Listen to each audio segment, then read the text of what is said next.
Well, Stuart Broad, when I imagine all the England cricket fans are imagining you and the rest of the team preparing for the 4th Ashes Test, they didn't imagine you here at the Nigel Doughty Academy playing football. It looked like you enjoyed yourselves. Loved it, yeah. I mean, obviously the Edgbaston Test match finished in 3 days, so we earned ourselves a weekend off. But the guys wanted to get together a day before this Trent Bridge Test. So we normally train 2 days. We wanted to get 3 days in because obviously it's such a big week for us, 2-1 up in an Ashes series. So we did some batting and fielding at Trent Bridge, and we're really into our football. So the option came to come and have a kickabout here, and the lads jumped at the chance. You see quite a lot of teams using football as a warm-up at games as well, don't you? What is it about football that coaches like?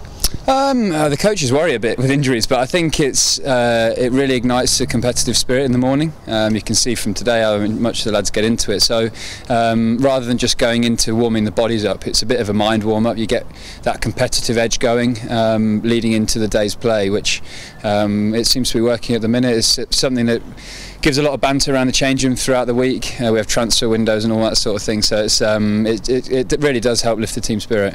It was an entertaining game. We've seen bits of skill from you, bits of shocking diving as well, Stuart. We've got evidence as well, so if you could just talk us through what happened there. Well, yeah, I mean, I'm a centre-back sweeper, so I just try and get in the way, but when we need a goal, a bit like Dion Dublin, like I can play 2 places, so I get shoved up the top to try and make something happen. But I thought there was contact there, although I think I probably tripped over my own feet.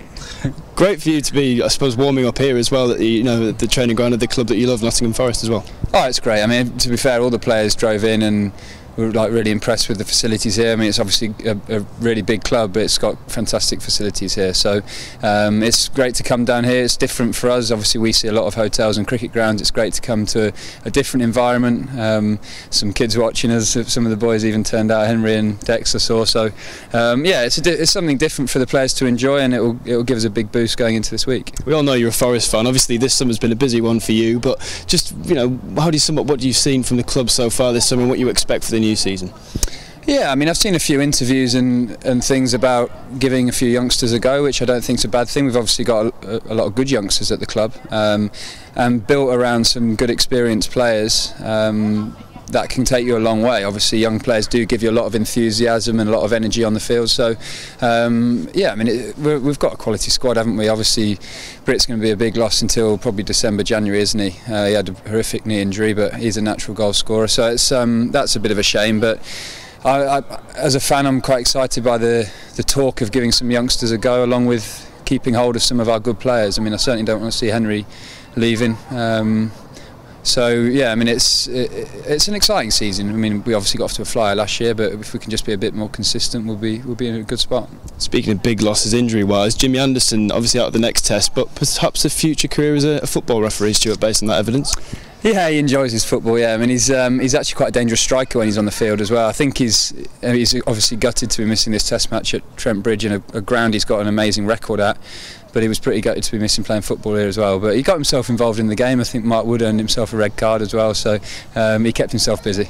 Now, when you look ahead to this next test for you personally, is it when I consider all of the factors for you at Trent Bridge, chance to win the Ashes, is it one of the most significant games of your career so far, do you think? I think so. I mean, I'm certainly not thinking about winning the Ashes. I think that gets you in a dangerous place as a player. I've got to really just focus on that first hour on Thursday and build through the game like that. I think you can take your mind off doing your routines and getting your basics right if you look at winning things at the end of the week, or as a football winning things at the end of the season. You just got to really stay in the moment.